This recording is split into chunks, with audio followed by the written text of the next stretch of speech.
ನೀವೇ ಬಿಟ್ಟಿರೋದಕ್ಕಯ್ಯ 600 ಕೋಟಿ ಬಿಟ್ಟಿರೋದು ಹೇಳ್ತಾ ಇದ್ದೀನಿ ನೀವು ಪರ್ಮನೆಂಟ್ ಅಲ್ಲೇ ಕೂತ್ಕೋಬೇಕು. ನೀವು ಅದಕ್ಕೆ ಕೂಡ್ಸಿರೋದು ಅಲ್ಲ, ಪರ್ಮನೆಂಟ್ ಅಲ್ಲೇ ಕೂಡ್ಸಿದೀವಿ ಅಲ್ಲ. ನಿಮ್ಮ ಅವಧಿಯಲ್ಲಿ ಎಲ್ಲ ನೀವು ಮಾಡ್ಬಿಟ್ಟಿದ್ರೆ ನಾವು ಆರಾಮಾಗಿ ಇದ್ಬಿಡ್ತಿದ್ವಲ್ಲ. ಕಳೆದ ಬಾರಿ ಹೋಗುವಾಗ ಸರ್ಕಾರ ಬರೋ ನಿಮ್ದು ಬಾಕಿ ಇಲ್ಲ ಅಂತ ಹೇಳಿ ಇಲ್ಲ ನಾವು ಅದ್ರ ಬಗ್ಗೆ ಚರ್ಚೆ ಮಾಡಿವ. ನಾವು ಅದ್ರ ಬಗ್ಗೆ ಚರ್ಚೆ ಮಾಡಲಿಲ್ಲ. ನೀವು ಮಾತಾಡೋದು ರವಿ ಅವ್ರ ಪ್ರತಿಗೆ ಅಂತಾರಲ್ಲ, ರವಿ ಪ್ರತಿಶತಕ್ಕೆ ಅಂತಾರಲ್ಲ, ರವಿ ಅವ್ರಿಗೆ ಕುಂದಿರ್ಸ್ರಿ. ನೀವು ರವಿ ಅವ್ರಿಗೆ ಕುಂದಿರ್ಸಿ ಎಲ್ಲದಕ್ಕೆ ಕೇಳ್ತಾರೆ. ನೀವು ವಿರೋಧ ಪಕ್ಷ ಸ್ಥಾನ, ವಿರೋಧ ಪಕ್ಷದಲ್ಲಿ ನಾವು ಮಾತಾಡಲಿಲ್ಲ ಅಂದ್ರೆ ಅಲ್ಲ 5 ನಿಮಿಷಕ್ಕೆ ಒಂದ್ಸಲ ಅಲ್ಲ ಮುಖ್ಯಮಂತ್ರಿ ರಿಪ್ಲೈ ಮಾಡಕ್ಕೆ 5 ನಿಮಿಷ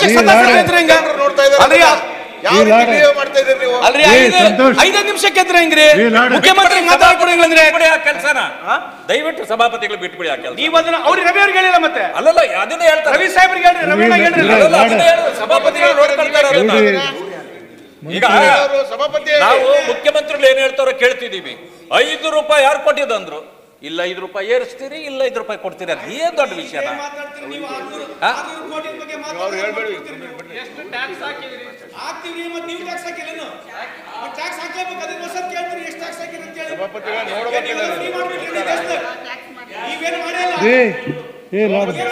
ಬಿಡಪ್ಪ, ಮುಖ್ಯಮಂತ್ರಿ ಮಾತಾಡಕ್ಕೆ ಬಿಡ. ನೀ ಯಾಕೆ ಮಾತಾಡ್ತಿ?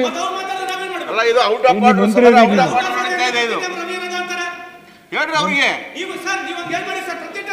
ಅವ್ರಿಗೆ ಹೇಳಿ ನೀವು ಪ್ರತಿ ಟೈಮ್ ರವಿ ಗಿವಿ ಅಂತ ಹೇಳಿ ರವಿ ಸಾಹೇಬ್ ರವಿ ಅಣ್ಣವ್ರು ಅಂತ ಹೇಳ್ತಿರೋದು. ಸದನದ ಗೌರವ ಕಾಪಾಡ್ರಿ.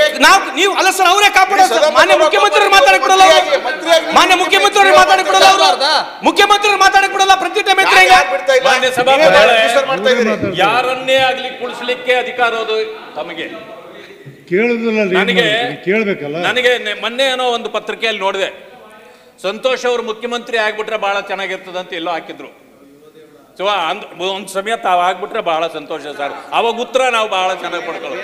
ಅದಾದ್ರೂ ಆಗಿ ಸರ್, ಮುಖ್ಯಮಂತ್ರಿಗಳು ಉತ್ತರ ಕೊಡ್ಲಿ. ಆಮೇಲೆ ಮುಂದಿನ ವರ್ಷ ಎಲ್ಲರೂ ಒಮ್ಮೆ ಎಲ್ಲ ಬಾಕಿ ಇರ್ತಕ್ಕಂಥದ್ದು ಎಲ್ಲನೂ ಚುತ್ತ ಮಾಡ್ತೀವಿ. ಅದ್ರ ಮುಂದಿನ ವರ್ಷ 27-28 ವರ್ಷ 7 ರೂಪಾಯಿನೂ ಕೂಡ ಕೊಡ್ತೀವಿ. ಏನು ನಾವು ಇದರಲ್ಲಿ ಏನು ಹೇಳಿದ್ದೀವಿ, ಮ್ಯಾನಿಫೆಸ್ಟೋನಲ್ಲಿ ಹೇಳಿದ್ದೀವಿ, 7 ರೂಪಾಯಿನೂ ಕೂಡ ಕೊಡಲಿಕ್ಕೆ ಬಯಸ್ತೇವೆ. ಇನ್ನೊಂದು ಏನು ಹೇಳಿದ್ದಾರೆ ಅಂತಂದರೆ, ನಾರಾಯಣ ಸ್ವಾಮಿ ಅವರು 6 ತಿಂಗಳಿಂದ ಅಕ್ಕಿನೂ ಬಂದಿಲ್ಲ, 6 ತಿಂಗಳಿಂದ ಗ್ಯಾರಂಟಿ ಯೋಜನೆಗಳಿಗೆ ದುಡ್ಡು ಬಂದಿಲ್ಲ ಅಂತ ಹೇಳಿದ್ದಾರೆ. It is not correct.